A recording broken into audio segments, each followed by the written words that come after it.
Bonjour, bienvenue à cette capsule vidéo sur les différents types d'exercices et leur utilité.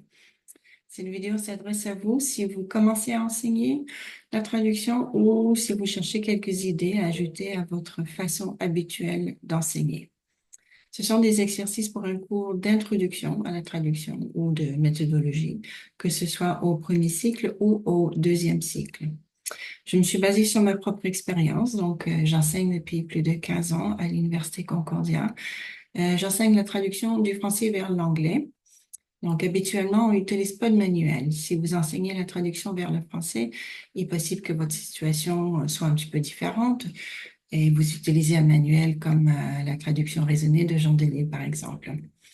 Je précise aussi que ce sont des exercices et des activités à faire en classe, que ce soit en groupe ou en équipe de deux.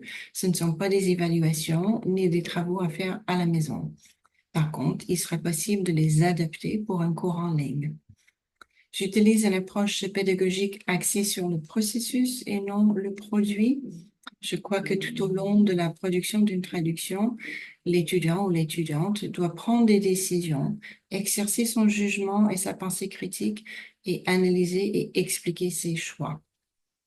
Donc, je vais vous proposer 4 catégories d'exercices. Bien sûr, ce n'est pas une liste exhaustive, mais quelques exemples. Ce que j'appelle la dictée bilingue ainsi que la traduction à vue. Ensuite, préparation à la traduction, dans ce cas, une analyse du texte de départ. Traduction de phrases, donc on est dans la partie transfert linguistique de la traduction. Et en dernier, la traduction de texte, une analyse du texte d'arrivée. Donc, je vais vous expliquer ce que je veux dire par ces catégories, bien sûr. Et vous donner des exemples tirés de mes propres cours, donc en traduction vers l'anglais. D'abord, un petit exercice que je fais tous les ans au premier cours de la session. Donc, tout de suite après avoir discuté du plan de cours, je fais une dictée bilingue, c'est-à-dire que je lis à haute voix le texte en français et les étudiants et étudiantes rédigent la traduction en anglais, live, en direct. Je choisis un texte de 2 ou 3 paragraphes, pas plus. Ça prend beaucoup de concentration, il y a de l'adrénaline. Et ensuite, je mets le texte à l'écran. Bon, voici un exemple. Et on retravaille ensuite en équipe de 2 ou 3, en notant les termes à vérifier, la recherche à faire, la syntaxe à reformuler, etc. Donc, dans cet exemple, j'ai mis en gras les textes les phrases ou les mots que probablement on aurait à revoir.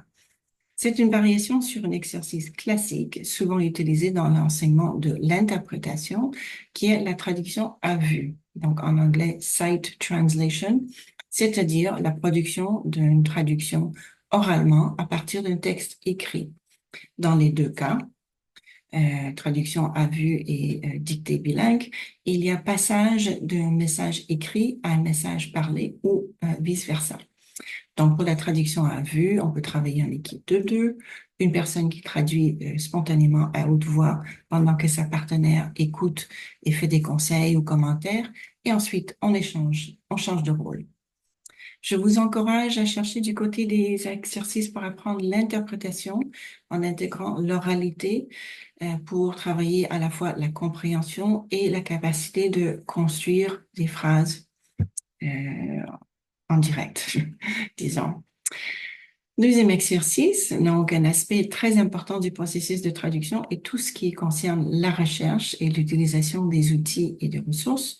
De nos jours, avec l'utilisation répandue de la traduction automatique neuronale et des grands modèles de langage dans la traduction, la traductrice ou traducteur professionnel doit être en mesure de faire des recherches en ligne fiables et rapides en utilisant toute une gamme de sources.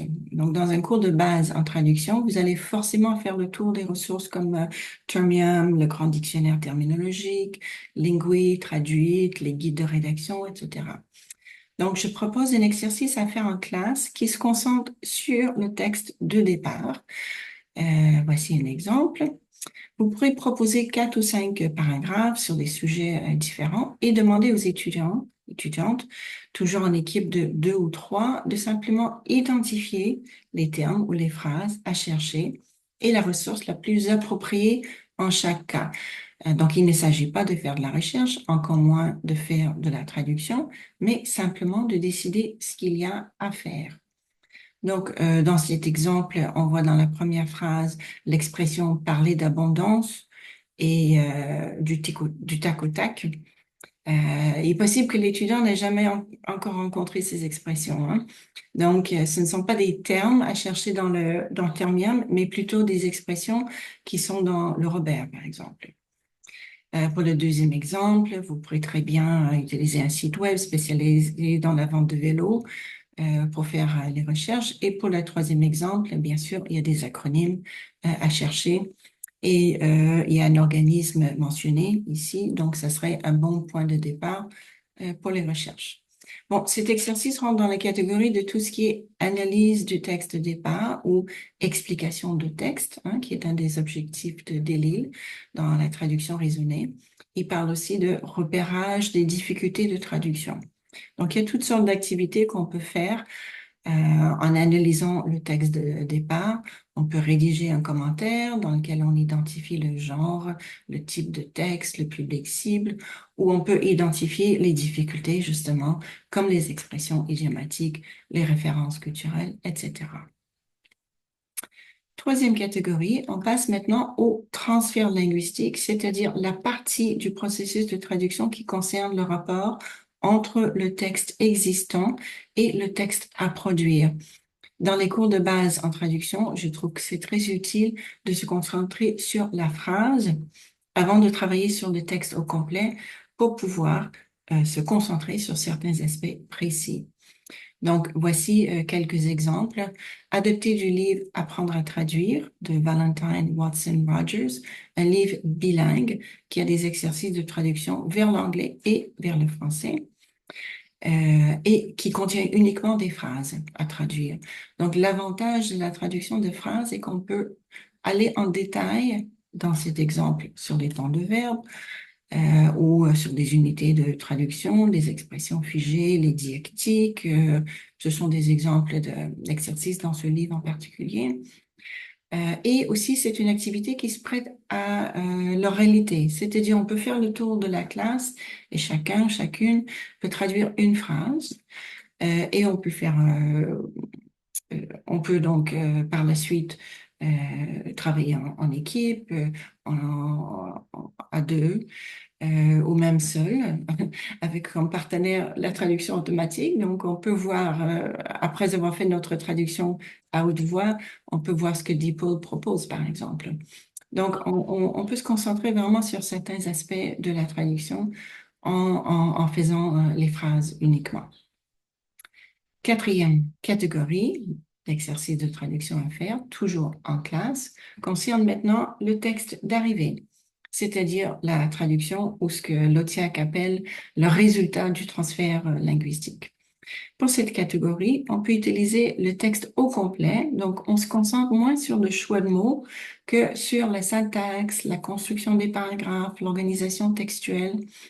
Et ici, je trouve que c'est intéressant de proposer plusieurs versions du texte, soit des traductions que le prof donne aux étudiants, soit des textes produits par la traduction automatique ou l'IA. Et ensuite, la classe peut examiner les versions pour trouver des différences. Donc, dans cet exemple, bon, j'ai choisi un texte très court, hein, c'est quasiment euh, juste des phrases, mais en tout cas, c'était pour que ça rentre sur un diapo. Les deux versions montrent des différences dans la façon d'organiser l'information. Donc, il n'y a pas d'erreur dans le choix de mots.